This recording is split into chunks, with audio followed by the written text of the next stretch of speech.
futhi egameni likaJesu waseNazaretha. Ngiyathokoza kakhulu ukuba nawe ngalesikhathi ngokuba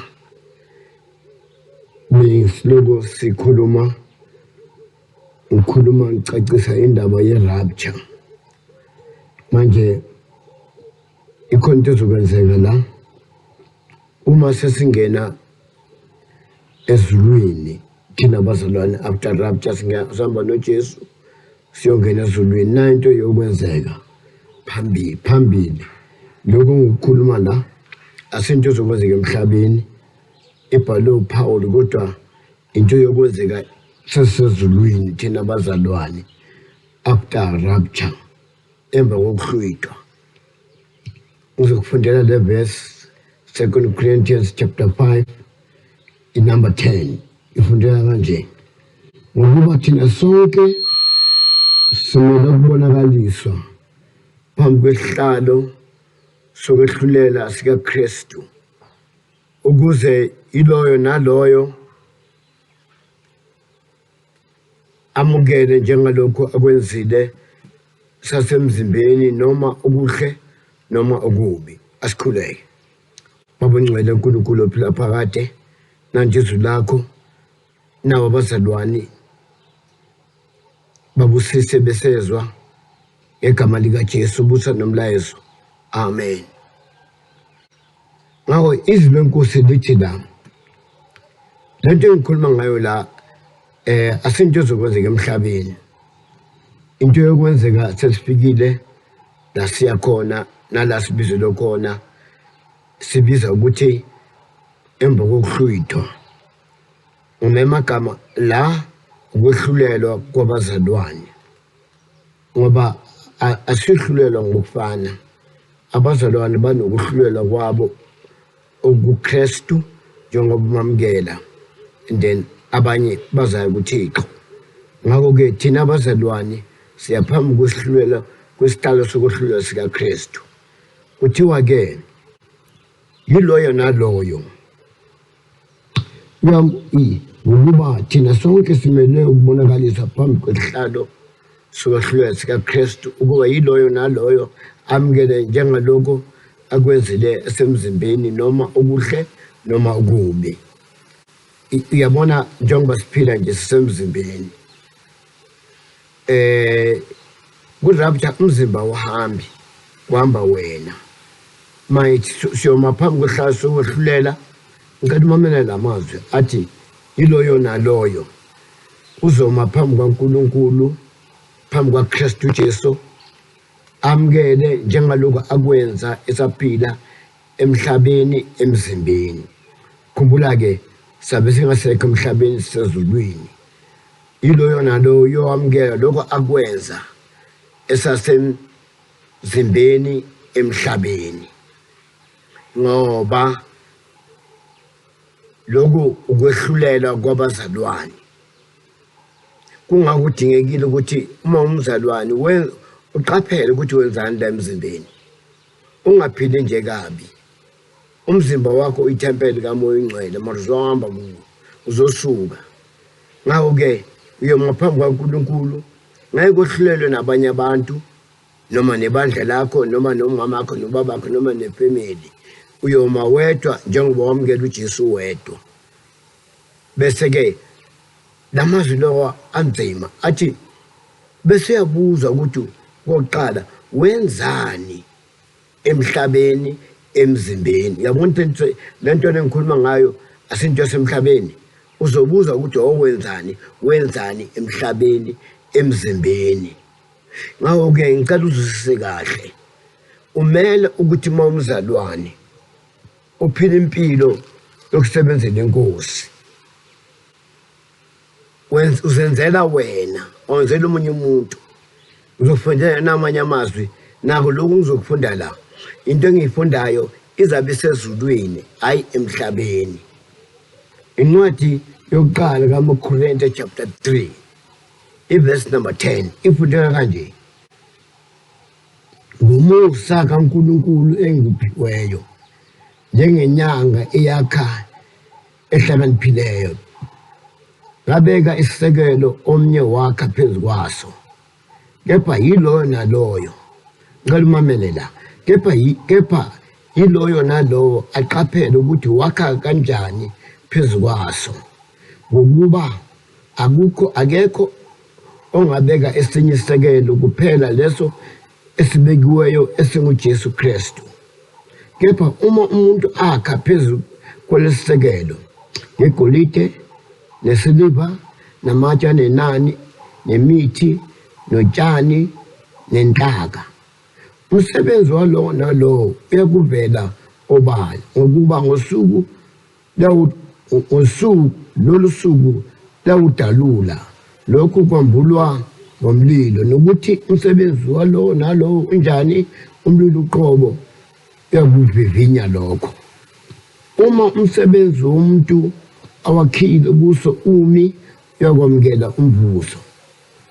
Uma umsebenzi womuntu usha, uyakulahlekelwa yiyo, kepha yena uqobo uyakusindiswa, nokho kube sengathi uphuma emlilweni. Mamela-ke,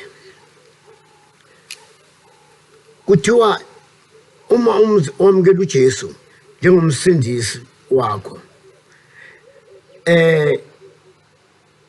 uJesu ufuna umele ukuthi wakhe phezu kwesisekelo esinguJesu. Bethi iBhayibheli lithi uqaphele ukuthi wakha kanjani. Yabona umuntu wakhayo uyaqaphela, kodwa umuntu wakha nje umbuka aqaphele ngiyasifakela nje azibona ukuthi yaphi. Kodwa izwi lenkosi lithi uqaphele ukuthi wakha kanjani. Uxwayise, uqaphele ukuthi wakha kanjani, ukuphi, wenzani. Mangiqhubeke-ke manje ukuthi wakha umsebenzi kaNkulunkulu phakathi kwebandla likaNkulunkulu, okunye hayi ukuthi uNkulunkulu akubheke kuphela, nabantu abakubona ukuthi hey, lo muntu uyayakha lento. Ube umzalwane obonwa na wonke umzalwane, especially la ukhonza khona, ngoba amabandla ngamabandla. Kodwa qaphela, ngikhuluma ngendaba yakho ukuthi uqaphele ukuthi wakha kanjani, ngoba uzohamba la emhlabeni uzobuzwa phambi kwaKristu Jesu ukuthi wenzani, wakha kanjani. Ungakhi budlabha, yakha insindiso enamandla. Mamela kuthiwani, kuthiwa kwakhiwa isiliva negolide azishe emlilweni, namatshe alenani, ane-value. Bese kwakhiwa futhi ngotshani, ngenhlaka nangenhlanga nangemithi. Konke lokho kukhulunywa la into yokwenzeka ezulwini mangabe uqualifyile ukungena ku-rapture. Then mawufika ezulwini lapho uyobizwa ngamagama. Nike nizwe mose abantu abahlabela bathi malibizwa igama. Kuzobizwa igama lakho phakathi kwesixuku sabantu ezulwini-ke, kula kuyonikwa khona lento kuthiwa ama-rewards. Bese ubizwe ubekwa phambi kwa uJesu, uyombona ngamehlo wena. Bese kuthatha umsebenzi wakho ufake emlilweni, kubona ukuthi wenzani usaphila emhlabeni. Kubonakala imisebenzi yakho. Uma kuyigolide izavutha emlilweni, iphume ishayina, bese wamukela umqhele. Kubonakala ukuthi usebenzile ngempela ndoda, usebenze ngendlela ukuthi umsebenzi wakho ube igolide. Bese kumunye kuthi kube isiliva. Kuya ngokuthi uphetheni, kuya ngomsebenzi. Uyazi ukuthi uma umzalwane kumele usebenzele uNkulunkulu. Ungasebenzeli ukuthi ufuna ubonwa abantu, alright, nokuthi ufuna ukuthi ngifuna abantu bangibone ukuthi nginjani. Sebenzela uNkulunkulu, wenzela umqhele wakho uzawuthola hayi emhlabeni, ezulwini phambi kwaKristu Jesu. lokho kwehlulelwa kwabazalwane akakho umzalwane ongekaye lapho ithi kubuyele emva kancane abantu abazoya lapho abantu abasuke emhlabeni bahluyitwa abantu abaye baba ku-rapture uma kufika lapho bese ubiza imisebenzi yabantu ngeke ubize nesonto lakho uyangizwa ngeke ubize nomfundisi wakho noma ubani kuyobiza eyakho imisebenzi yebo busenkozweni bowenzani busebenza kanjani umoya ongcwele ukubhekile noKristu uJesu okubizile ukubhekile ukuthi ukhonza kanjani wenzani umsebenzela kanjani uNkulunkulu yazi kunabanye abantu abahlala nje phansi athi mina ngeke ngenze next qaphela uyoma phambi kaNkulunkulu ngomsebenzi wakho owawenzela emhlabeni wenzela uKristu awenzeli bantu wena usuke wenza izinto ngoba ufuna ubonwa abantu hayi yenza izinto ukuthi uNkulunkulu mhlangahamba emhlabeni nyoma phambi kwakho ungibiza kubonakala ukuthi yebo ngakukhonza yebo ngasebenza kahle ngakhipha kweshumi ngakhipha kumnikelo ngakhipha umnikelo uma kwakhiwe enkonzweni ngaba khona uma kusetshenzwa ngasebenza nawe bekhona into ezikaNkulunkulu ungabothi mina hayi mina ngeke okay ungaqhubeka but indaba nayi siyoma phambi kaNkulunkulu futhi enye indaba kuyoma abangcwele uqale abangcwele la emhlabeni ungakhohliswa abantu abathi hayi akekho umuntu ongcwele emhlabeni ubangcwela izwi lenkosi lithi ngaphandle kobungcwele akekho umuntu ongamboni uNkulunkulu ku-rapture kuya abantu abangcwele kungako ubona kunje emhlabeni lento ezenzeka emhlabeni zipurify abazalwane ukuthi iba clean isikhathi sesifikile isikhathi sesiseduze qaphela into oyenzayo qaphela umsebenzi wakho ukuthi angeke uye nemali ezulwini uya nento oyenzile ngemali emhlabeni uyenzela umsebenzi kaNkulunkulu ubizela ukusebenzela uNkulunkulu ubizela ungene esontweni hlale phansi nje ubheke abanye yenza something uma kuhlatshela uhlabelele senzele wena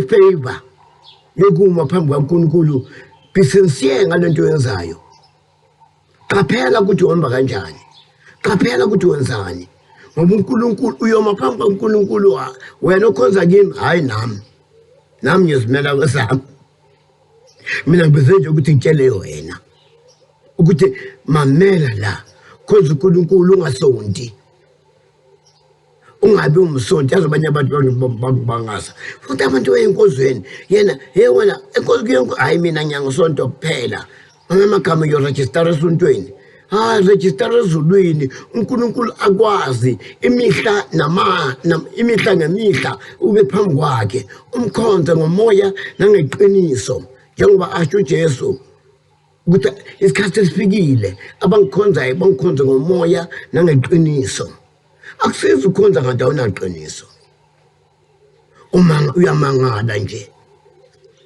noma ufuna ubona abantu ukuthi hey naye lo mzana uphatha iBhayibheli akusebenzi lokho into okusebenzayo ukuthi phatha iBhayibheli ulenze yenza umsebenzi kaNkulunkulu khonza ngeqiniso yenza right uma uhluleka kwenza right la phambi kwabantu emhlabeni ucabanga ukuthi uyoma phambi kaNkulunkulu listen yonke into oyenzayo iyarekhodwa uNkulunkulu ukubhekile ukuthandile mos wena enza ukuthi na umthande njengoba izwi lenkosi lithi ukuthanda uNkulunkulu ngenhliziyo yakho iphela nangomoya wakho nangengqondo yakho konke kwakho ukunikele kuye iba umntwana kaNkulunkulu ungalandeli nje manje wabe ngisho yazeka ezulwini bakwazi nabazalwane ukuthi you are very strong entweni zikaNkulunkulu ezinye izinto ube dom kodwa zikaNkulunkulu ube namandla kubonakala ukuthi ayiphusha lento insindiso iyaphilwa mfowethu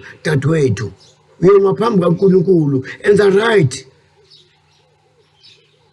ube nawo amandla okuxolela abanye abantu nobe kwenzani ushaye ngathi awuboni indaba uyoma phambi kaNkulunkulu ungabi nama crashes uma umunye umuntu ekumukula ngapha izokuthi uJesu Kristu ezinzima la uma umuntu eqapha ngapha mnikela ngapha uyabona ukuthi uNkulunkulu ufuna uhambe straight phela mhlawumbe uyaphela njengoba ngithe nani yabona phela ukuthi kwenzekani nale rabarathi iziphamandla abantu kakhuphuka mihla yonke abantu bayafa wena unomusa uNkulunkulu kwenze umusa ukuthi ube umzalwane abazwana bazo escape kulento izodlula hayi ukuthi ngeke idlule izodlula maqedwe ukudlula mhlawumbe kuze enye singazi ngoba isikhathi siphelile wena be straight kholwa ngikhulumile kuthiwa ngathi ufuna ukuthi uphile impilo yokukhuleka inkiloku yokuzihlanza phambi kwaNkulunkulu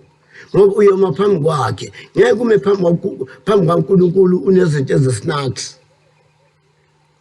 fune lento enzeka la emhlabeni athi ngicela dadwethu lento enzeka la emhlabeni mfowethu into enza ukuthi sihlanze ibandla kuhlanzwe abazalwane hlanzeka ke ngoba phela sekuseduze kwami uthi uhamba yebo manje ngikhuluma ngendaba yasezulwini uma sifika ezulwini yilo yona lo uzobizwa kuthiwa wenzani wena usaphila emhlabeni phakathi kwabantu emzimbeni mhlawumbe awazi usemzimbeni usemzimbeni wena uzophuma kulomzimba uma ufika phambi kwaNkulunkulu kubuzwe ukuthi njengoba ungumzalwane nje wamenzela uNkulunkulu bese ubona imisebenzi yakho uqaphela umsebenzi wakho ingabe utshani nje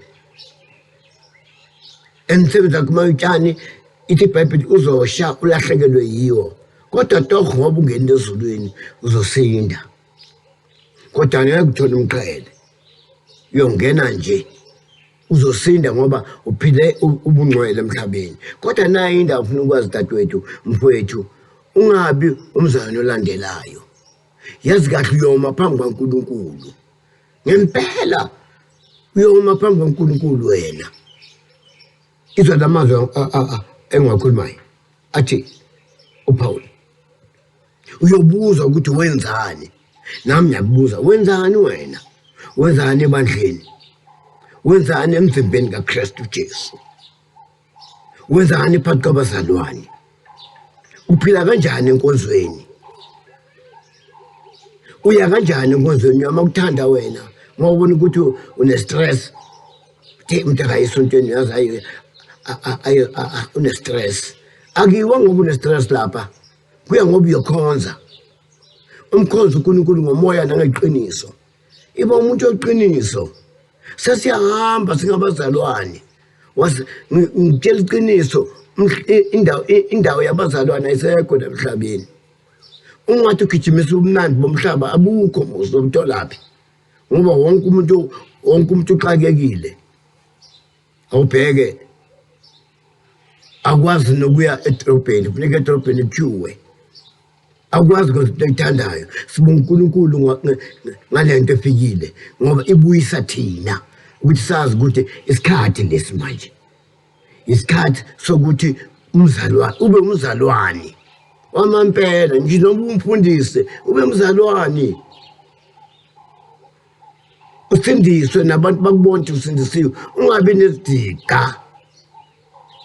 isikhathi esiphila kuzo isikhathi sokuthi unikwe ichance manje ngale zinto ezenzekayo ishance ukuthi ustraighten up ukuthi ube straight lahle kunye okusindayo lahle ezinye izinto zibona lezi uNkulunkulu akazifuni zilahle shiya ungabi addicted ngento zomhlaba ziyaphela ungakholelwa ukuthi ufuna lokhu naloku yinye into efunekayo uJesu waseNazaretha umuntu noJesu uqaphele umkhonze ngomoya nangeqiniso ube umzalwane phakathi kwabantu phakathi kwelokishi naphakathi kwabazalwane naphakathi kwabakini bakubone mfowethu nomdadewethu noma umama usindisiwe bakubone insindiso yakho bayisebenze iba clean be right with God phambi kwabantu ithi ekutsheleni ilizwi manihambe kahle phambi kwabantu babone ubuhle nobukhulu benu bamdumise ubaba abantu basho bathi ya noma sokuthiwani siyabona abanye kodwa lo umzalwane iba umzalwane uzibonakala ungaphindiseli ububi ngobubi ushaye ngathi awuboni indaba uyahamba yabona uma uhamba ungabambeli lento zala emhlabeni zikhona kodwa ungazikhonzi mazi uzozishiya kusizani uzoyishiya dadewethu mfowethu njengoba ngikutshela manje uJesu semnyango njengoba ngikutshela manje lento ezenzekala emhlabeni ozibonayo nalezibonayo nevirus into eziningi engizazichaza kusho ukuthi isikhathi this is the end of the end abafundi bakaJesu bebethi baphila isikhathi sokugcina uPetro bathi baphila isikhathi sokugcina bakhuluma into endala 2000 years ago bona bebethi basekugcineni how much tina siku 2020 the end of the end ithungutela siphila emseni umusa lokuthi ube khona nemhlabeni wena ngalesikhathi asesikhathi sokudlala ungadlali insindiso khonza ngeqiniso nangomoya senyavala ngiyakuthandazela mfana ngithi ngiyakuthandazela mama babona amandla egameni kaJesu ngikhulekela bonke bezwayo uJesu Kristu amen.